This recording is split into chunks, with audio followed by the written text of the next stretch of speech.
Okay, so welcome everybody. It's really an honor and a privilege to be with you today. My name is Anat Alon-Beck. I'm a corporate law professor at Case Western Reserve University School of Law, and I am also a visiting scholar this year at Harvard Law School. I want to especially thank my amazing mentor, Jesse Fried, for inviting me, for making it happen, and all your hard work defending Israel. Thank you so much, Jesse. And what we'll be discussing today is we will be discussing lawfare, basically impacts, strategic litigation, different types of cases and organizations. We've got amazing, amazing speakers. And what I also want to just share with you a little bit about why we're discussing it and what we're doing. And that is, personally, what happened to me was after October 7th, unfortunately, I was attacked on my campus, and I thought to myself, well, I'm also a lawyer. I'm not just a law professor, and I was looking for somebody to lead up some litigation ideas that I had. And I was looking and looking. I wrote a brief about something that was very close to my heart, and then I opened the newspaper one day, and I saw, that's amazing. Somebody picked it up. It was litigation against AP. I don't know if any of you remember that, but there were photojournalists that were right there while the massacre on October 7th was happening, participating in the event. And I looked it up, and it was Mark Goldfeder from the National Jewish Advocacy Center. I called him up, and I said, thank you so much for what you're doing, and he hasn't been able to get rid of me afterwards, okay? But I wanted to thank Mark for his leadership and everything that he's doing, and also give a shout out to our amazing research assistant and scholar that's there with us. Thank you so much, Charlie, for all your help. And now to our amazing, amazing panelists. Really, it's such an honor to be here with you today. Let's start with, just a second, sorry. I need reading glasses at this stage. With Richard Rosen, who is a Senior Vice President for Legal Advocacy at the Louis D. Brandeis Center for Human Rights. It's a public interest law firm that is devoted to fighting anti-Semitism in the United States. He was a partner in the litigation department of Paul Weiss, where he was a co-chair of the Securities Litigation and Enforcement Practice Group.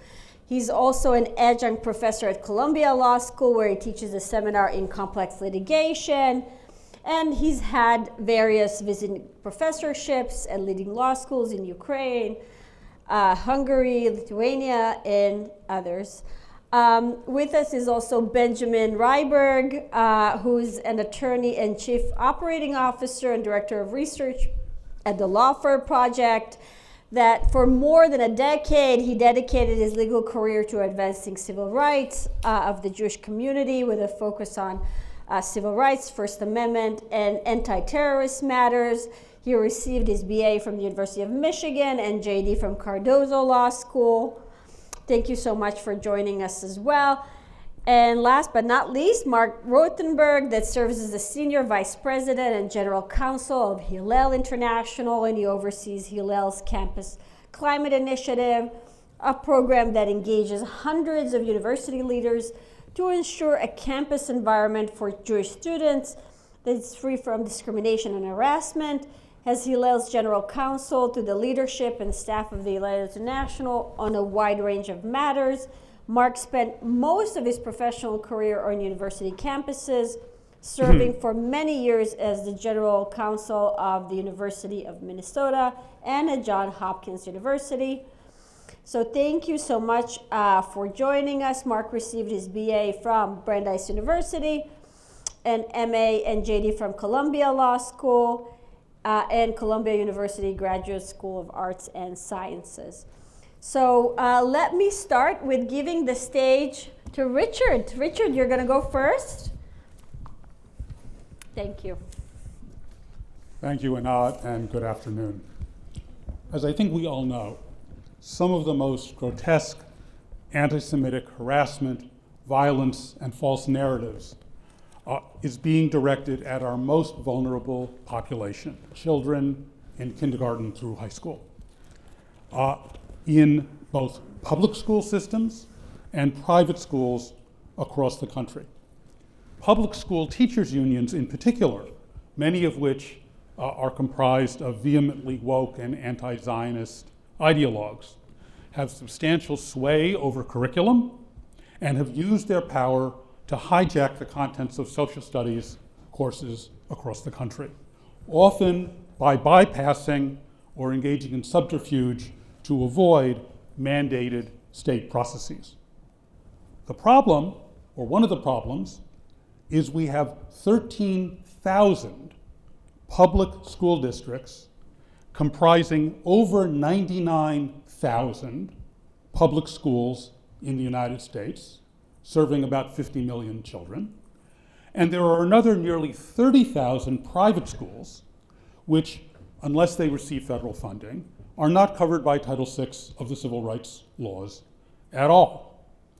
All too often, school administrators and boards fail to address these issues when they come to our attention. So how does a small but mighty civil rights law firm like the Brandeis Center and colleagues at similar organizations, as ambitious and hardworking as we all are, even begin to deal with such an immense and sprawling problem? The first point I want to make is I disagree with the suggestion this morning that disparaged whack-a-mole. We have to engage in whack-a-mole. We can't discount the importance of taking on cases involving individual victims of anti-Semitism in individual schools and individual school districts for at least 4 reasons. First of all, a specific case in a specific district on a strong set of facts can result in impactful judicial decisions that create precedent and clarify the law. They can also create deterrence. If you get a judgment, an injunction, a damages award that's widely disseminated, that can be used as a tool in deterring more bad conduct. Second, bringing those individual cases can result in impactful settlements that can be used as a guidepost or floor for settlements in similar cases that we point to, for example, when we go on to the next matter. Third, well-deployed social media and public relations strategy can engage, can help public shaming of bad actors, as well as educating the public. And finally, it's no answer to someone who calls up your organization and says, I'm a victim, my family's a victim of anti-Semitism, to say, well, we understand, but we've got a 5-year strategy to solve the problem of anti-Semitism in the United States, and so we're not taking your case, right? We're not going to do that. That said, the case-by-case strategy is not enough. One thing that we've done now, we have a cutting-edge, recently filed case in California State Court against the state of California and all of its senior public education officials under the Equal Protection Clause of the California State Constitution that alleges that these senior public officials have allowed schools throughout the state to indoctrinate their children from the earliest ages to believe that Jewish Americans and Israelis, including their own classmates, are racists, white supremacists, oppressors, and baby killers who should be shunned. I'll give you a few examples from this complaint, and I wish I could say this was atypical. Members of teachers' unions in several cities are using a curriculum you may have heard of called Teach Palestine, which gives kindergartners a coloring book that instructs the children to draw pictures of Zionist leaders receiving money to conduct an unfair system where Palestinians are mistreated and attacked. These are kindergarten children. A 6th grader in one California school district was beaten up on school property by her classmates, called a stinking Jew. School did nothing. A 7th grader, after speaking in Hebrew, was chased by 2 of her own classmates who shouted, "We want you to die." And the school administrators did nothing. One last example. A mother speaking at a school board meeting about harassment of her children was then herself in this public forum called a Zionist Nazi bitch and drowned out by a school employee who was making grotesque farting noises into a microphone. Now, in response to many of the the attacks we've launched on anti-Semitic conduct and curriculum and the teachings, it's often argued that these toxic course materials and the propaganda that is being disseminated in classrooms is all protected by the First Amendment, and there's nothing you can do about it. That is not the law. In the context of K through 12, the state, acting as the employer of the teachers, has the right to control the school curriculum and dictate what's in and what's out. When a public school teacher is in the classroom, she is speaking not as a private citizen, but as an employee responsible for teaching the approved curriculum. And if she departs from that approved curriculum and injects material that is unauthorized and not approved, that can be the basis for discipline or sanction, and the First Amendment, I would submit, has nothing whatsoever to do with it. And remember, the state has the authority to compel parents to send their children to public school. In doing so, the corollary is the state also bears responsibility for ensuring a safe environment, which includes the duty to act when children are being indoctrinated with anti-Semitic lessons or subjected to taunts or acts of violence by fellow students or to the harassment and hostility by teachers. So the stakes here are very high. And one of the things I think we can achieve, have achieved, and will continue to achieve in these cases, whether it's on an individual school basis or on a statewide basis, is to settle some of these cases and cause institutional change. So in one of our cases involving the Naismith School, which is a private school in the suburbs of Washington, D.C., where the school responded to parental complaints of anti-Semitic harassment by expelling the 3 Jewish students. We brought a lawsuit in the Virginia, before the Virginia Human Rights Commission, and there was a huge public outcry. This is my point about naming and shaming, about some of the public impact that even a one-off lawsuit can effect.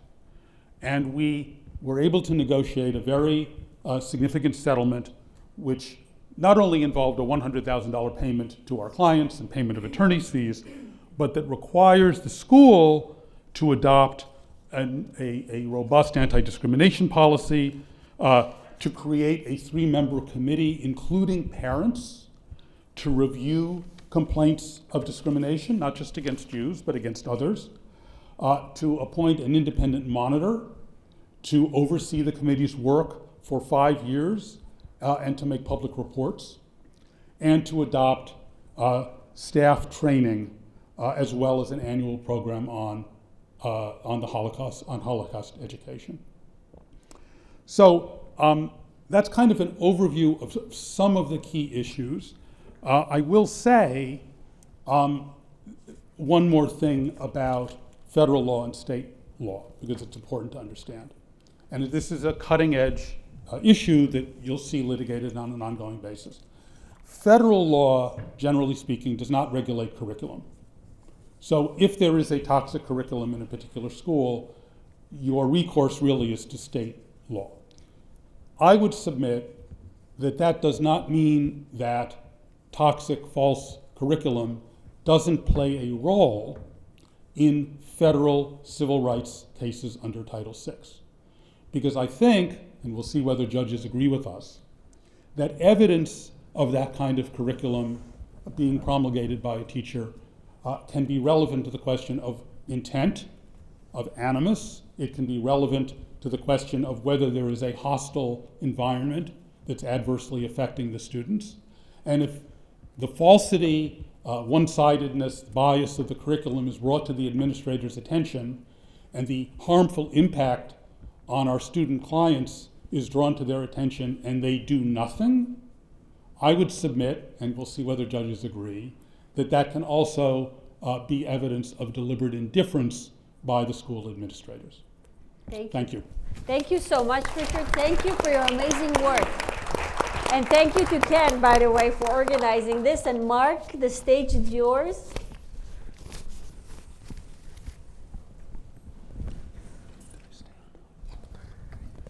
Thank you, Anat, for moderating this wonderful panel.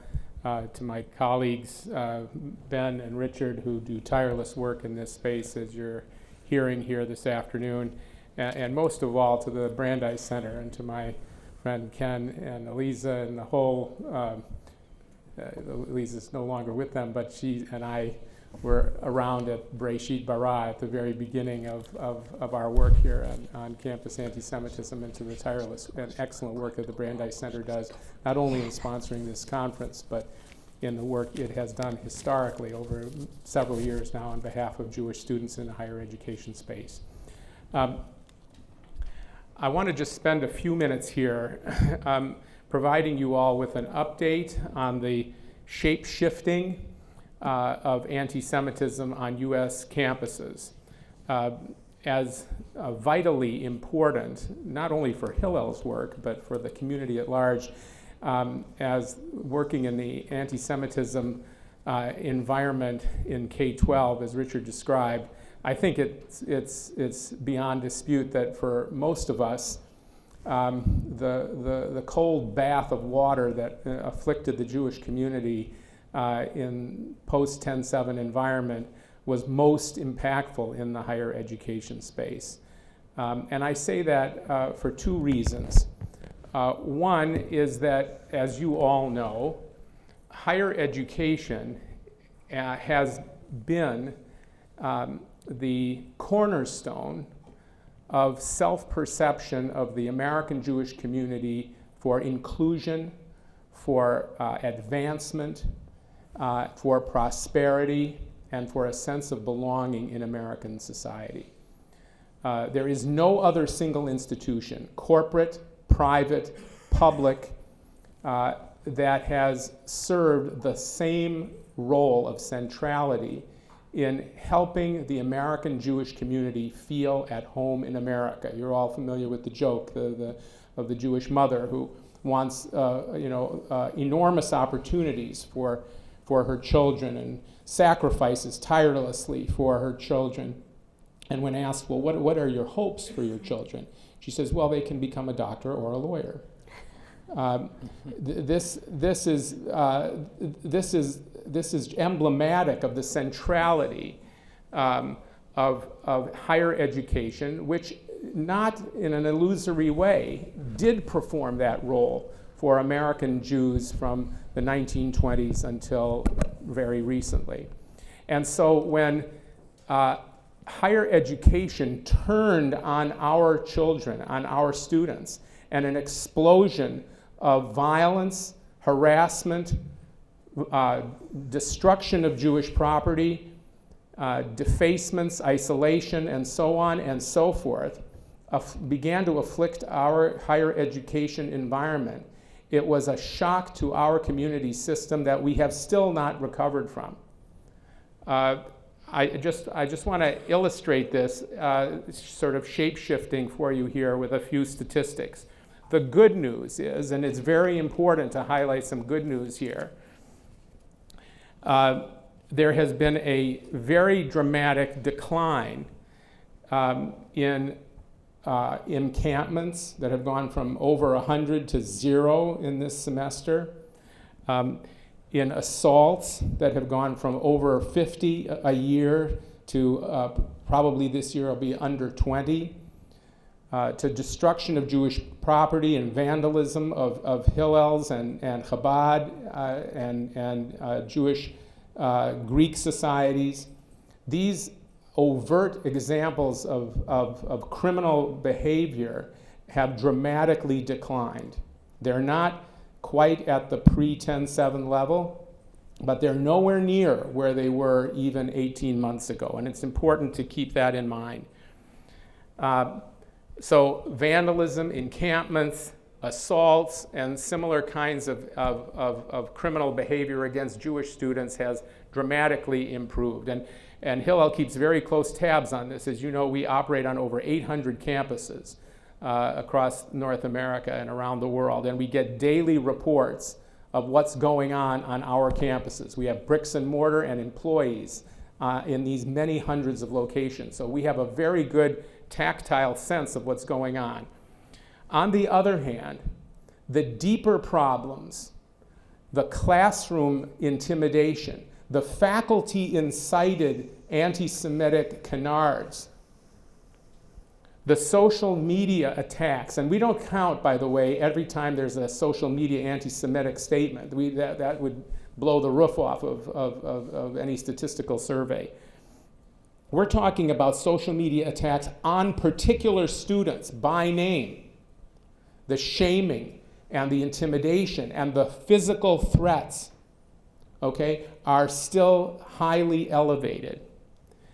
The discrimination that goes on in RSOs, in registered student organizations, and here again, Brandeis gets a lot of credit for naming what was going on at the Berkeley Law School, the University of California Berkeley Law School, where Erwin Chemerinsky, who himself acknowledged as a Zionist and someone who would not be allowed into some of his own RSO forums and his own campus law school, was not prepared to take action to shut that down. These kinds of behaviors, the social media, the RSO behavior, the classroom intimidation, the faculty-led anti-Semitic rhetoric that goes on inside higher education, formal education environments, I'm talking about classrooms here, that stuff has not declined. And it bespeaks the deeper problem we have here, right? Which is, while university administrators get a lot of credit for reforming rapidly their TPM policies, their time, place, and manner policies, and beginning, not eventually enforcing to the end, but beginning to enforce their TPM policies, has resulted in measurable improvements. It has basically changed nobody's minds, right? People who are anti-Semitic and anti-Zionist and want to hold our young people accountable for the actions of the government and the state of Israel, or who want to embody their anti-Semitic stereotypes in the form of a sophomore or a junior who's sitting in a classroom or creating a work of fine art. Those people have not changed their minds, and they are still infecting our university environment. The result of this enduring sense of anti-Semitic, the reality of anti-Semitic activity in U.S. campuses has resulted in very high levels of our young people hiding their Jewish identity. Our Hillel ADL stats show that 40% of Jewish students acknowledge hiding their Jewish identity because of this activity. 83%, basically all Jewish students, with few exceptions, according to our survey data and AJC data, have experienced or witnessed anti-Semitic activity since October 7. The conclusion here is that we have a lot of work to do with university leadership, which is responsible for maintaining an environment free of anti-Semitic and anti-Zionist discrimination. It is their responsibility, not our students' responsibility, right? And when we talk to administrators, as we do by the thousands, our Campus Climate Initiative, our CCI program now operates on over 100 campuses. We've trained and met with in person over 3,000 United States administrators. When we talk to these people, often they say, well, yeah, but I've only gotten 2 complaints, right? Well, you know, I wonder how many black folks complained about the segregated drinking fountains in Selma, Alabama in 1950. It's not our students' responsibility to continually be spear throwers for the defense of our rights under the Civil Rights Act and under the Constitution. So let me just conclude with the following observation. And it parallels what Richard was saying a few minutes ago in the K-12 space. We have to maintain our tireless commitment to the defense of our students' rights and make sure that the leadership of American higher education institutions understand that we're not leaving. We just finished the holiday of Pesach, so I'll conclude with this. Some people imagine that the battle against anti-Semitism can be won in a couple semesters or a couple of years. Well, our teacher, Moshe Rabbeinu, confronted the first anti-Semitism in world history when the Pharaoh is quoted in the book of Exodus saying, we better watch out for the Jewish people because they'll become numerous and strong and powerful and aligned with our opponents. And his solution, as we all know, because many of us celebrated the Passover with a Seder meal, his solution was to leave. Well, we're not leaving. Our students and our community must remain committed to the equal educational opportunity for our students in higher education spaces across the United States. And if we maintain that over the long term, our students and our young people over the next several generations will be able to experience the same sense of inclusivity and success that higher education provided to ourselves and to our parents. Thank you. Thank you so much, Mark. Ben, the stage is yours now. Thank you.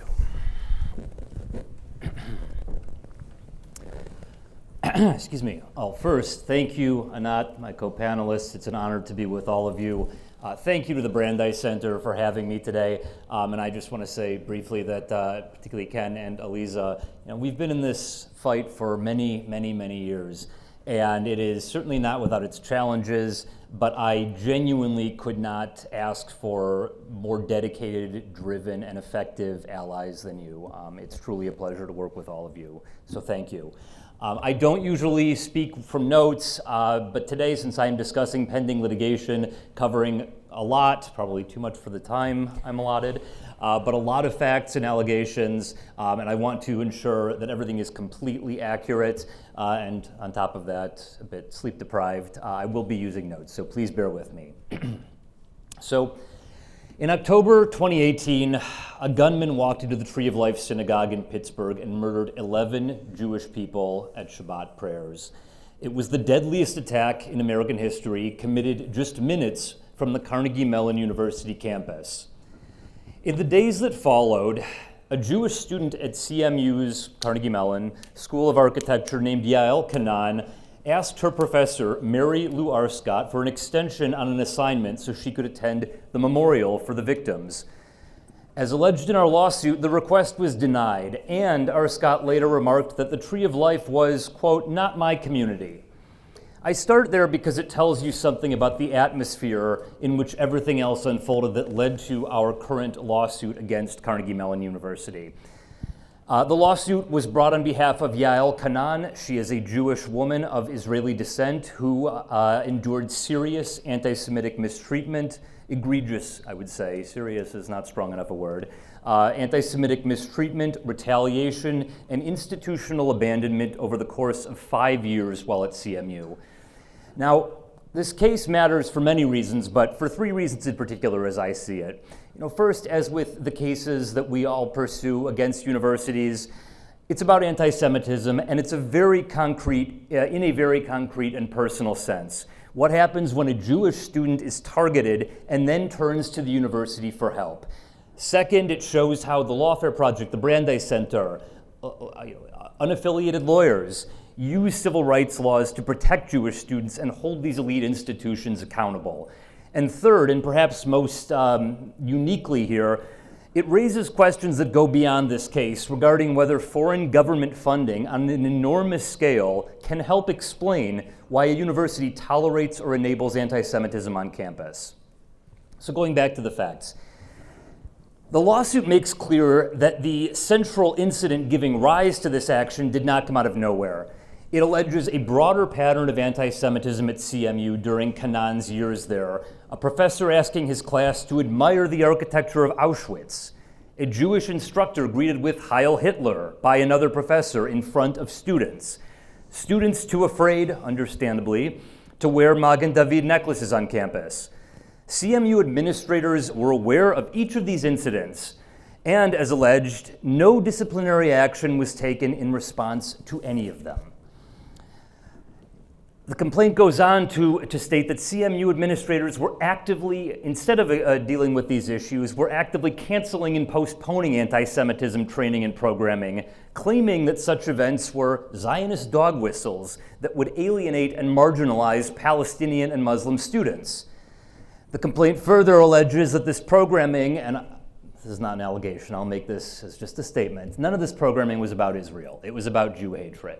So this pushback was utter nonsense. It was about hatred of Jewish people, and the same chief diversity officer who made these cancellation decisions is someone that I want you to remember and that we'll come back to. Now, the central incident that gave rise to this case came in May 2022. Again, as alleged in the complaint, during a final review in her studio course, Ms. Kanan presented a semester-long project involving an eruv. For those who don't know, and many may know, this is a symbolic boundary used in some observant Jewish communities that essentially extends certain aspects of the private domain into public space for Shabbat observance. Professor Arskat approached Kanan during the review.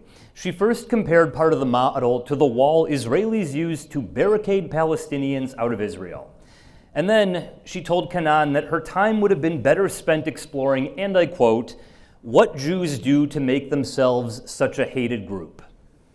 I'll let you think about that for a brief second because my time is limited.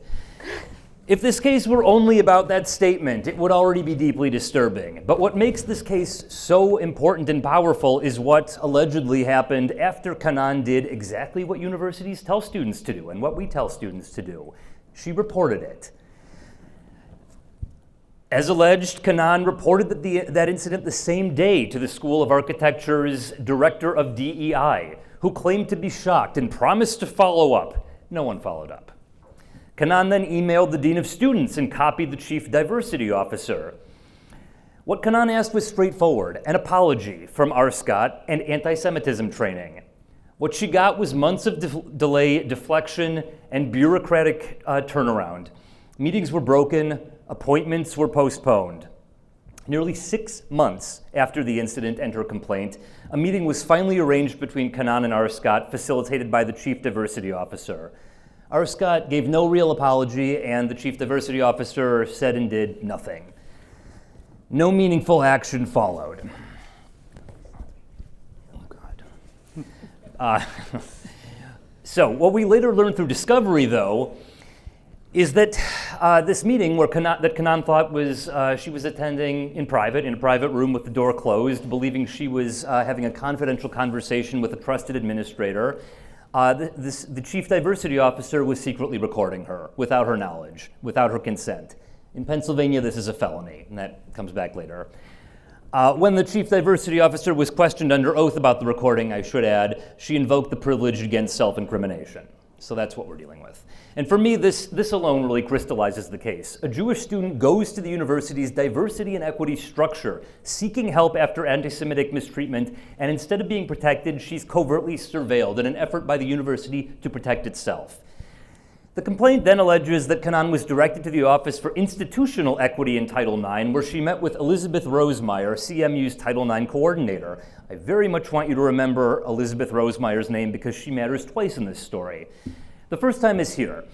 As alleged, Kanan arrived at the meeting sobbing. She recounted everything, and Rosemeyer's response was not to help her file a complaint. It was to pressure her not to. Our complaint alleges that Rosemeyer told Kanan a formal complaint would not work for her, would take too long, would require extensive interviews, and her classmates and friends would resent her for involving them, and that filing it was the, quote, worst thing she could do. Think about that for a moment. The very process that existed to vindicate the students' rights was used to deter her from invoking them. And once CMU succeeded in discouraging her from filing, the complaint alleges that they washed their hands of the situation. They claimed she hadn't filed a formal complaint, the very outcome they engineered, so they had no duty to act. And then came the retaliation. As alleged, after Kanan's reports became known, professors who were personally and professionally beholden to Arscott turned on Kanan. One professor told Kanan to stop, quote, acting like a victim, and that he would not be, quote, an advocate for the Jews. This same professor then cut off the individualized instruction he provided every student, publicly humiliated Kanan in front of her classmates, compiled a booklet showcasing every student's final work, excluding Kanan's, and gave her the lowest grade he had ever awarded at CMU. And before learning of her complaint against Arscott, she was getting a B in the class. She had received straight A's in every other class that semester. And there was no explanation for this lower grade. And the so-called solution to Kanan's fear of continued exposure to Arscott was, allegedly, not to remove the professor, it was to exclude Kanan. She was told that she could be present, or she could present her work beginning at the very beginning of the 4-hour studio class, the most important class in her program, and then she could leave before Arscott arrived. So basically she was told, you can be here for a little bit, but you're being excluded from the rest. No one intervened, and the chief diversity officer said it's not her responsibility. Not surprisingly, this took a terrible toll on Kanan. She developed chronic debilitating migraines, sometimes dozens a month. She developed clinical depression. She missed lectures, studio sessions, community events, and she did not pursue a career in architecture ultimately, despite this having been her dream and the reason she attended CMU. I am wrapping up soon. Jumping ahead, we filed the suit. By the end of 2024, the federal court had already largely denied Carnegie Mellon's motion to dismiss, allowing the core Title VI claims and the breach of contract claims to go forward. The court held, among other things, that Kanan had plausibly alleged a hostile educational environment. So even before the discovery battles that followed, this was already a serious case in federal court. Now, I mentioned the discovery battles, and I know this is at the end, but this really is the crux of the issue here, or what I think is most important. Carnegie Mellon has, since the beginning of this case, with their counsel, fought tooth and nail not to prevent any discovery into its relations, including financial relations and otherwise, with Qatar. And this is the other key dimension of this case. As some of you may know, Carnegie Mellon operates campus in Doha. From 2004 to 2019 alone, CMU has reported nearly $592 million in funding from Qatar, and as alleged in the complaint, total amounts received from Qatar exceed $1 billion. So this relationship is not just background. It helps explain, we argue, the institutional behavior at the center of the case.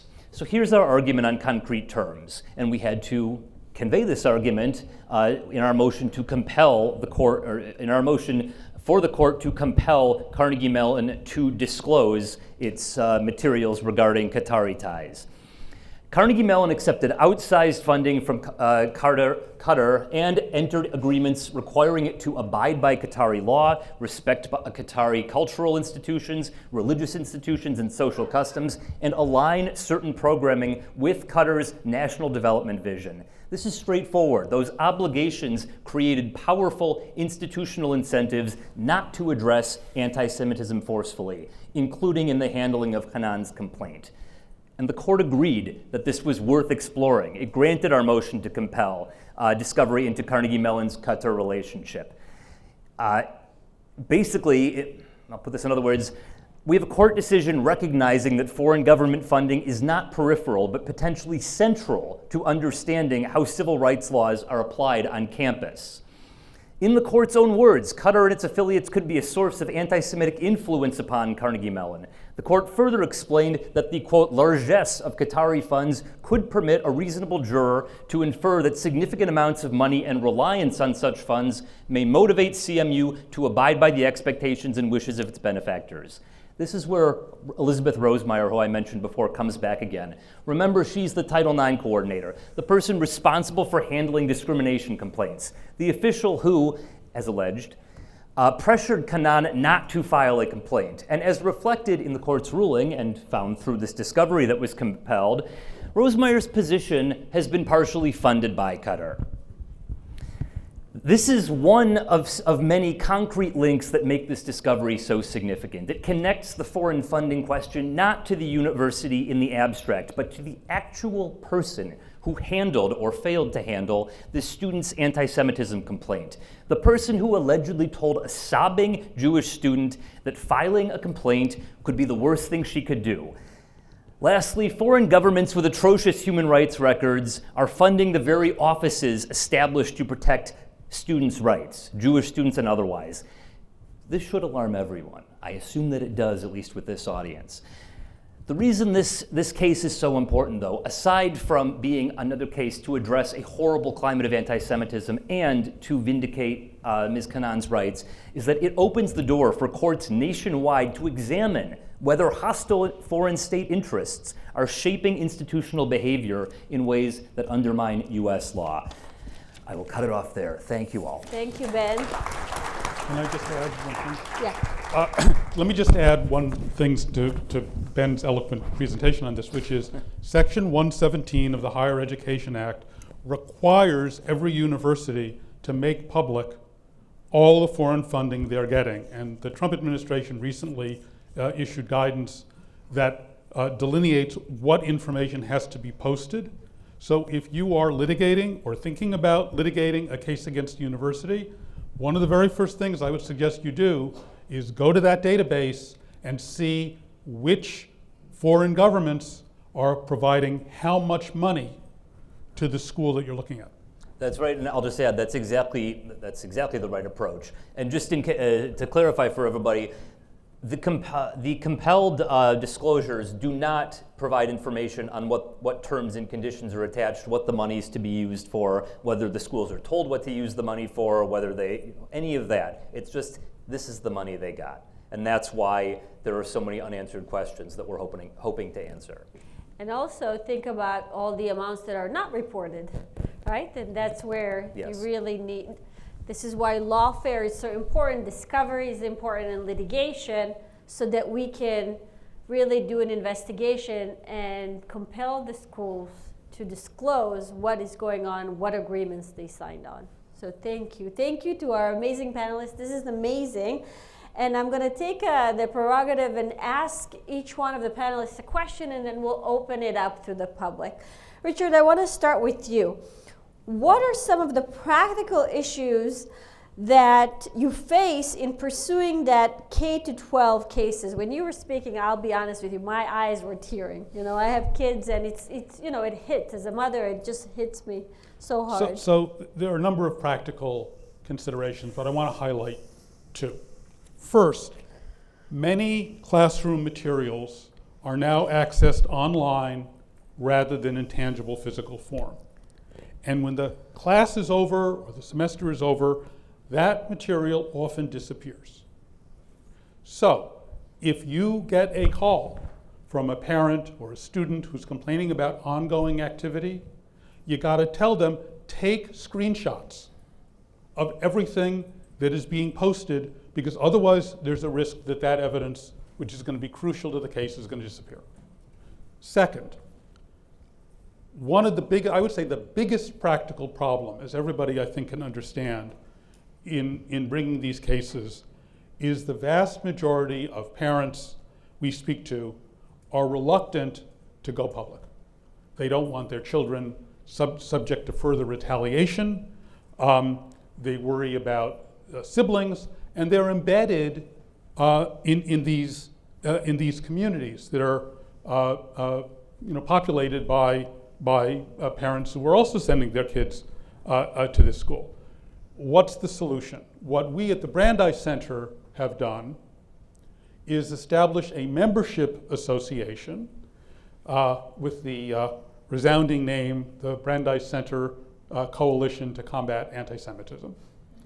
And when we have a client or potential client come to us with a grievance, it could be in K through 12, it could be university, it could be in the workplace, we recruit them to join the coalition. When the lawsuit is filed, it can be filed not in the name of these individuals, but in the name of the coalition. The complaint then recounts the experience of these individuals, calling them coalition member number 1, coalition member 2, and so on. So the public record, at least through the ruling on the motion to dismiss, does not disclose their identities.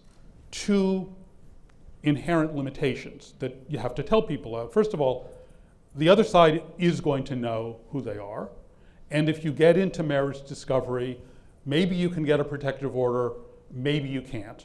But at least for some significant period through the motion and maybe through settlement, you can keep their identity confidential. The other thing is, the law is clear that membership associations cannot get damages. So if you're pursuing a case and the only plaintiff is the membership association, you can get meaningful injunctive relief. If your client wants damages, you're going to have to name them in the complaint. Thank you so much. This is amazing. And I want to turn on to Mark and Hillel. First of all, to thank you. You know, my daughter's going into college, and I'm going on college tours. The first thing we visit is Hillel. We go in, we talk to the staff, we want to see how many students go there, and I want to thank you. She doesn't want to take me anymore because sometimes we end up on the news, not because of Hillel, but because of other things that happen at the school that I find out while being there. So that's just a different issue. I want you to describe for us some of the cases that Hillel has been engaged in defending Jewish students. This is so important. We want to hear a little more about your experiences because I'm sure you encounter a lot of them. Yes, well, thank you. So just very briefly here, because we have limited time and I want to give everybody a chance to ask a question here if they wish. We rarely engage in offensive plaintiff litigation the way the Brandeis Center, Lawfare Stand With Us, other organizations, ADL, for the simple reason that Hillel's mission is to be on campus and align closely with the students and the campus environment. We have bricks and mortar on the campus. We have over 1,000 employees on campuses. This distinguishes us from every other organization in the Jewish community by multiples. And so when we do engage in these kinds of formal legal proceedings, it's typically a very grave situation.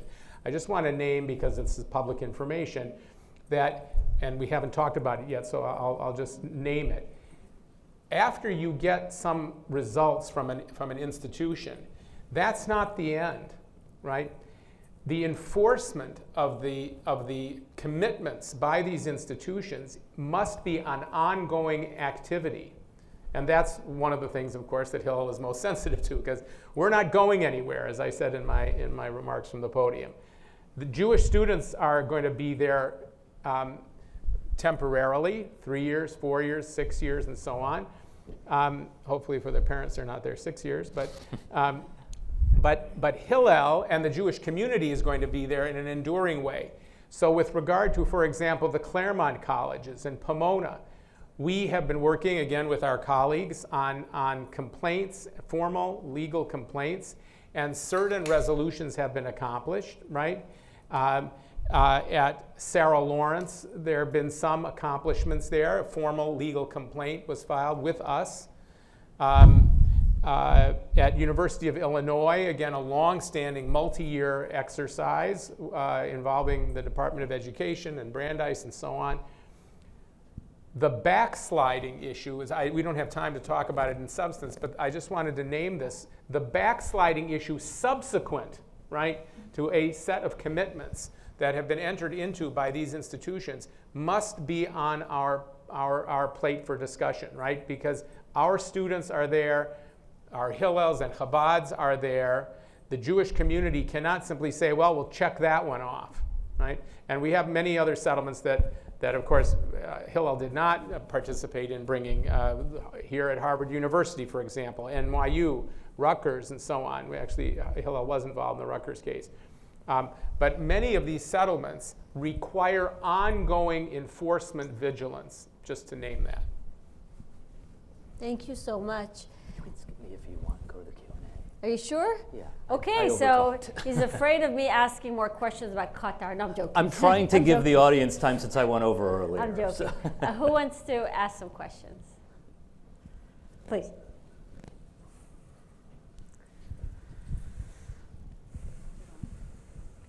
Hi, I have a question for Richard Rosen. You indicated that the state controls the curriculum, not the individual teachers. And that's true in Massachusetts, but in Massachusetts, the Department of Elementary and Secondary Education in 2018 changed the state standards for teaching about Israel.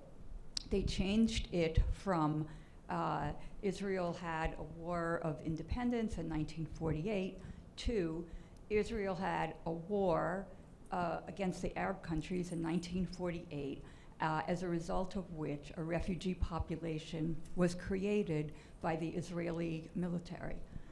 It also changed the standard, which kind of invites the suggestion of ethnic cleansing happening from Israel has a diverse population to Israel had, until 1948, a diverse population of Druze, Jews, and Christians, and now it has mostly Israelis.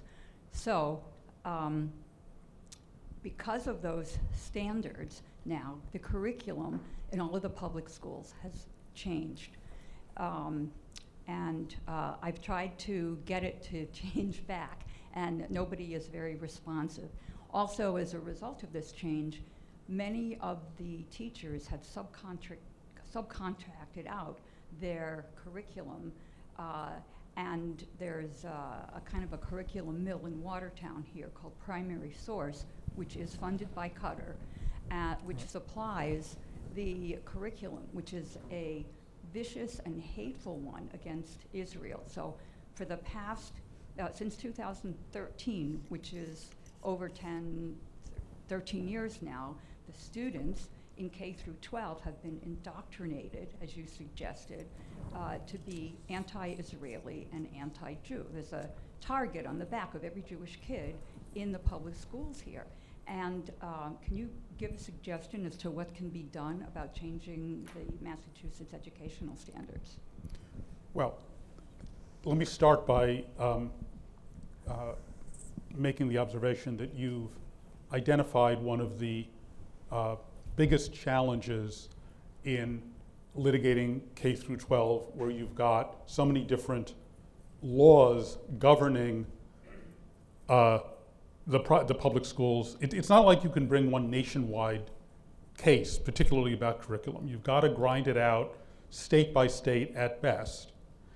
And you also, I think, have to make hard choices about which cases have a greater likelihood of success. There are some states, I think Massachusetts may well be one of them, where the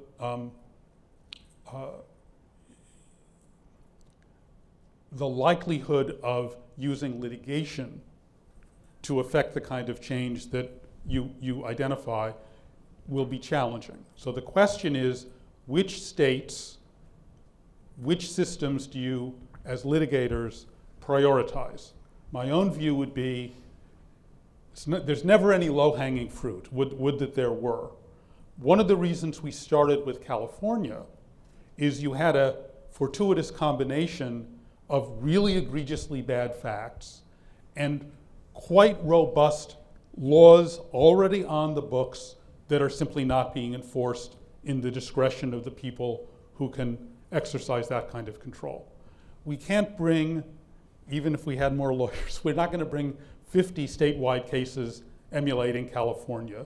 We're going to go, we have investigations underway in a number of other states where we're, for now, looking for that magic combination of bad facts and good law.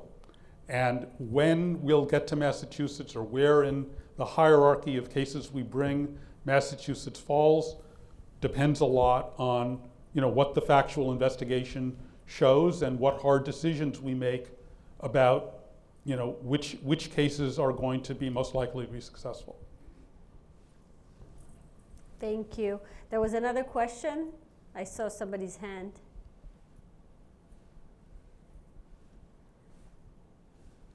I'm happy to ask more questions. As a law professor, we do that all the time. No, okay, then I'll take actually Ben. So I will ask this question about Qatar. You found that very, very interesting information. What's going to be next? Are you in the process of discovery? What are you hoping, and what are you doing? Can you tell us a little more? To the extent I could talk about it, we are still in discovery. We are still fighting tooth and nail. And we've already won on a motion, not only, as I mentioned, the motion to compel discovery, but also a motion to unseal, because we see it as essential that what we find, to the extent that it is meaningful in the terms that we all understand, that we be able to share this with policymakers with whom we already have relations. Again, to convey to them concrete evidence demonstrating why the existing laws need to be made more robust or pass new laws, whatever they want to do, but why the existing laws regarding disclosure of foreign funds are insufficient. So in short, yes, it's the discovery road is a long road, but thus far we've been successful in it. So That's great. Yeah. And yes, please. Yes, thank you. Hi, Alex Safian, Foundation for Truth About Israel, a new organization. I have a question about foreign funding from Qatar specifically, and that is, how do you prevent money laundering? In other words, not legally, but how they could give money to a nonprofit in the United States, and the nonprofit could give them money. They could give money to a law firm. It could be a Qatar individual rather than the Qatar government. How do you handle all those cases? How do you prevent that from happening? that's a great question, and I'll say briefly, I mean, to some extent, if people are good enough with their money laundering, I don't know that we can. I mean, we can discover what we can discover through lawsuits. To some extent, if there's evidence that that's going on, this may this may be an issue for the federal government and their ability to get access to and compel access to things that we can't.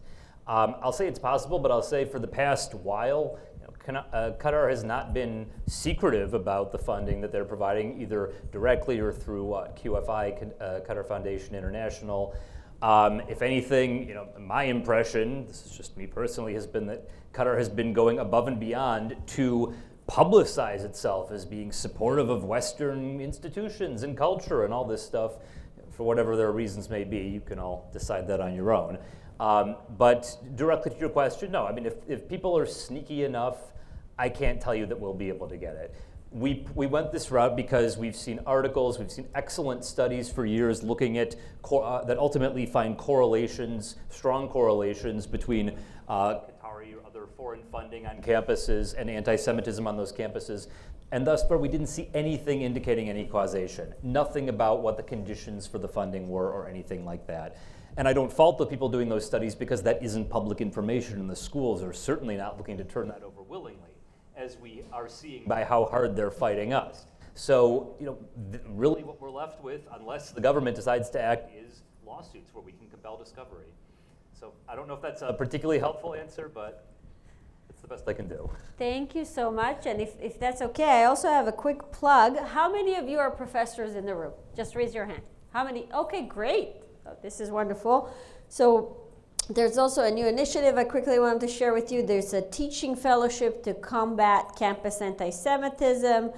It's going to be run through Tour University Teaching Fellowship with NJAC, the National Jewish Advocacy Center, and it's open. The first cohort of professors is going to meet from June 22nd to June 25th.